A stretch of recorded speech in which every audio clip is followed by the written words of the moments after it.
else want to write a song. A song that you can fall in love with, and a song that feels like it's capable of loving you back. Can you teach that? I'm not sure. But I have a feeling that part of the problem is the enormity of teaching someone how to write songs, plural. Instead, I believe that the only way to teach someone to write songs would be through teaching them how to give themselves permission to write one song. To teach them how to teach themselves, starting with one song. To me, the difference between one song and songs is not some cute semantic trick. It's an important distinction, and it's more precise about what you're actually doing. No one writes songs, plural.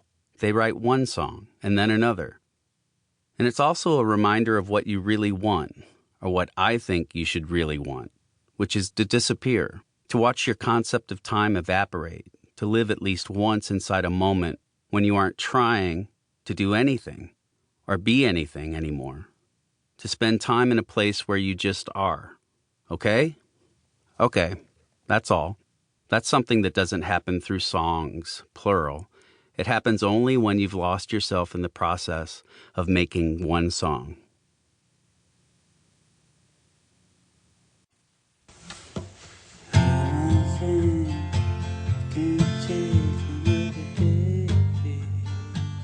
Part 1.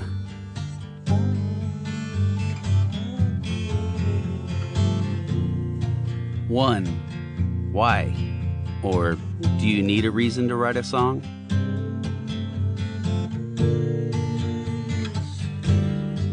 Why I write songs.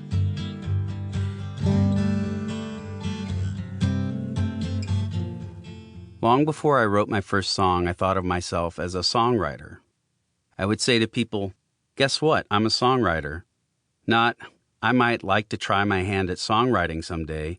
Just, yep, I'm a songwriter. It was bonkers. I think I was around 7 years old. I was delusional. I was a delusional 7-year-old, and I had stumbled onto some internal TED Talk level trick of self-actualization. It worked. It turns out that the reason I started writing songs is because I happened to be a songwriter. That, plus the looming sense as I got older, that it would only be a matter of time before someone would say, boy, I'd love to hear one of your songs. So I guess I found the desire to not be revealed as a complete fraud quite motivating as well. Does that sound like you? Do you like the idea of what it would feel like to be someone who writes songs?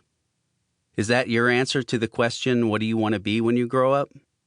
Maybe minus the awkward transition from, I'm thinking firefighter, maybe cowboy. I'd like to be something in the firefighting realm, but I'd also like to be on horseback if possible.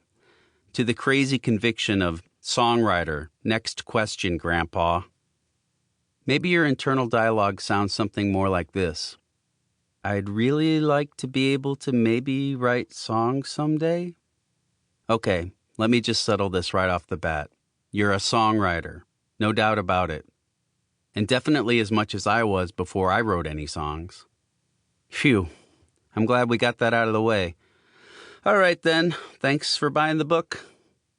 Just kidding. Ha, that was hilarious. Sorry. I'm going to come at this from another angle, because I think it's as close to the core philosophy of this book as I can get. And I believe it's worth repeating in a way that might be understood from a broader perspective than just songwriting. The truth is that as I got older, the answer to what do you want to be became much more difficult to say out loud.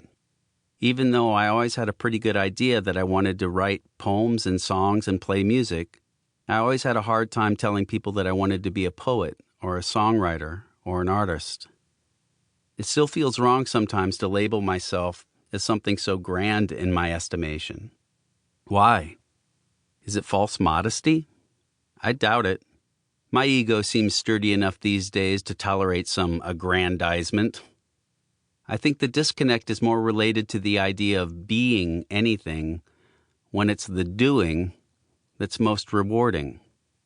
Being something isn't real in the same way that doing something can be real. Everyone has a different idea of a songwriter. We all picture that differently. Your songwriter wears a beret, doesn't she? I knew it. If you can pull off